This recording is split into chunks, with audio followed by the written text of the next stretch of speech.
on a travaillé sur cette belle portion de route qui devait être faite donc en collaboration avec le département, avec la commune de Dinan, avec Adao Urbanisme qui s'est occupé de toute l'étude. Sur ce dossier, nous avons accompagné la mairie de Tadin dès la phase étude pour toute la partie conception du projet. Nous avons conseillé à la collectivité de la réalisation de travaux sur route barrée. Donc cette route barrée nous a permis de comprimer les délais dans l'objectif de livrer le plus tôt possible la réalisation avant l'été, tout en assurant la sécurité de l'entreprise qui aurait été désignée. Pour des questions de sécurité, de facilité aussi de communication entre les différentes entreprises et de barrer la route. Le problème, c'était combien de temps barrer la route, hein. Sur ce chantier de la RD donc 166, on est sur un axe de environ 15 000 véhicules jour. Pour nous, le département, c'était très important de faire les choses avec un minimum de sécurité.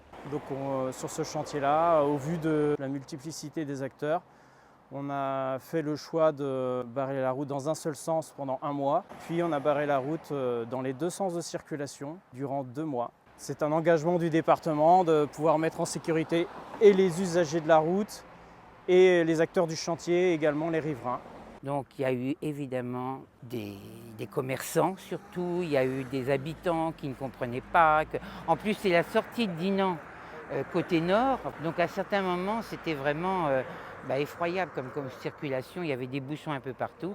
Bon, voilà, il fallait choisir le moins pire, on a choisi le moins pire, c'était de barrer la route.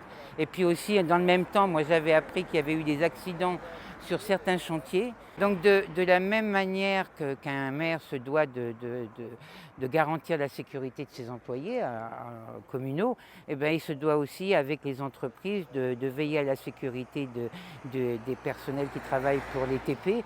Et donc on l'a fait de concert avec les entreprises et je ne regrette pas. Même si ça a été dur à un moment donné, je vous dis, vu les réactions des gens. Voilà.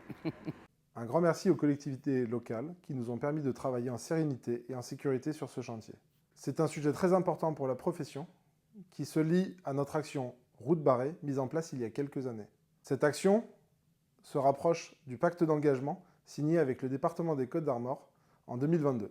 Nous souhaitons en effet que cette bonne pratique se développe pour assurer une rapidité du chantier, une qualité d'exécution et enfin, particulièrement, la sécurité de tous.